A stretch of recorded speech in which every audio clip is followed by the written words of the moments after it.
ஜப்பான்ல புதிதாக ஆரம்பித்திருக்கிறது. ஒரு நபர் 48 மணித்தியாலத்துல உயிரிழப்பதற்கான வாய்ப்பு அதிகம் இருப்பதாக சுகாதாரத்துறை அறிவித்திருக்கிறார்கள். அதே நேரம் உலக சுகாதார அமைப்பு உலக நாடுகளுக்கு ஒரு எச்சரிக்கையும் அறிவுறுத்தலையும் வழங்கி இருக்கிறது. இந்த தொற்று உலகத்தில் இருக்கக்கூடிய பல நாடுகளுக்கு தொற்றுக்கு வாய்ப்பு இருக்கிறது. எல்லா நாடுகளும் பாதுகாப்பு நடைமுறைகளை மேற்கொள்ளுங்கள் ஒரு அறிவிப்பு வருகிறார்கள். ஏன் இவ்வளவு பெரிதாக இது பேசப்படுகிறது? முதல் முறை இப்பதான் இது உருவாகி இருக்குதா என்பது பற்றி முழுமையான விஷயத்தையும் இன்றைய நாள் இந்த காணொலியில பார்க்கலாம்.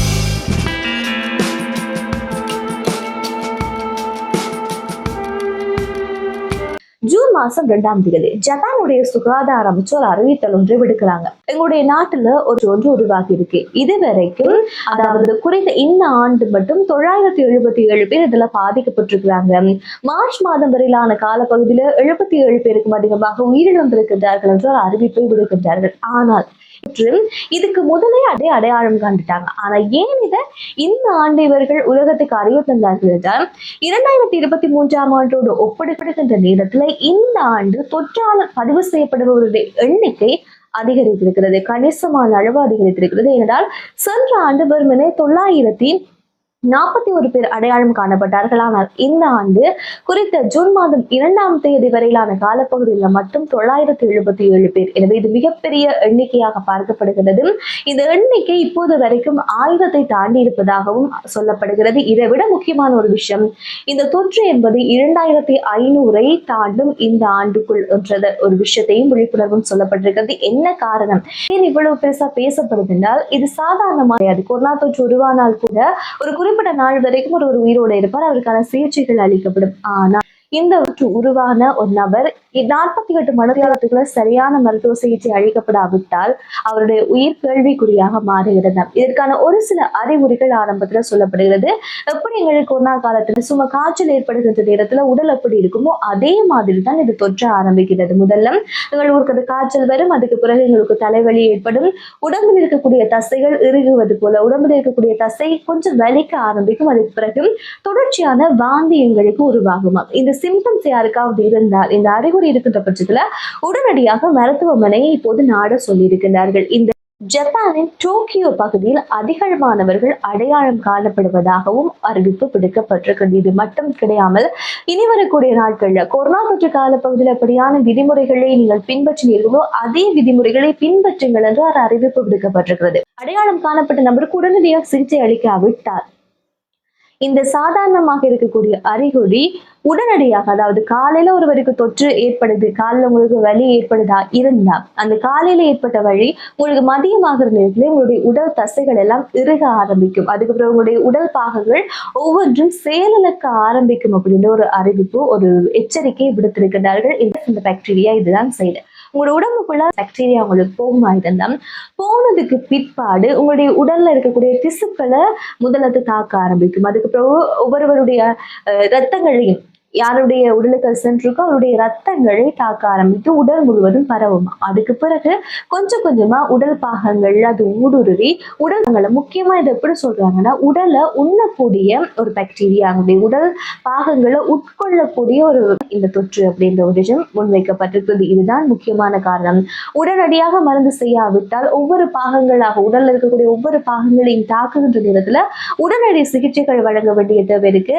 அது செய்யப்படாத விட்டால் அவர்களுக்கு மூச்சு திணற ஆரம்பிக்கும், அவர்களுடைய கிட்னி செயலிழக்க ஆரம்பிக்கும். இப்படி உடலுக்கு ஒட்டுமொத்த பாகத்தையும் இது செயலிழக்க வைக்கின்றன. மிக முக்கியமாக 30 வயதுக்கு மேற்பட்டவர்களுக்கு அதிகம் இந்த தொற்று பரவி இருப்பதாகவும், தொற்று என்ற விஷயம் இப்ப வரைக்கும் மருத்துவர்களால கண்டுபிடிக்க முடியவில்லையா. ஆரம்பத்துல சொல்லப்பட்ட விஷயம், ஒருவருடைய உடல்ல ஏதாவது ஒரு கீறல், ஏதாவது ஒரு காயம் ஏற்பட்டால் அந்த காயத்தின் மூலமாக இந்த தொற்று இருந்தது என்று ஆரம்பத்துல சொல்லப்படுது. ஆனால் ஒரு உடல்ல காயமே இல்லாத பல நபர்களுக்கு அடையாளம் காணப்பட்டதன் மூலம் தொற்றுது அப்படின்ற விடயமே மருத்துவர்களால கண்டுபிடிக்க முடியாமல் போனதுனால கூடிய அளவுக்கு அதே விதிமுறைகளை பின்பற்றுமாறும், உங்களுக்கு ஏதாவது காயங்கள் உடல்ல ஏற்படுகிற பட்சத்துல அந்த காயங்களை கூடிய அளவுக்கு சுத்தமாக அதை மூடி வைத்துக் கொள்ளுங்கள், காற்றோட்டமாக ஆகலும் ஓர விடாங்க. நாங்க காயம் ஏதாவது ஏற்பட்டுன்னா நாங்க அதை கண்டுகொள்ளாம விடுவோம், அப்படி விடாம அது சரியான முறையில பராமரிங்க அப்படின்ற விஷயத்தை ஜப்பான்ல இருக்கக்கூடிய மக்களுக்கு அறிவுரையாக விடுத்திருக்கிறார். கொண்டிருக்கிறார்கள்.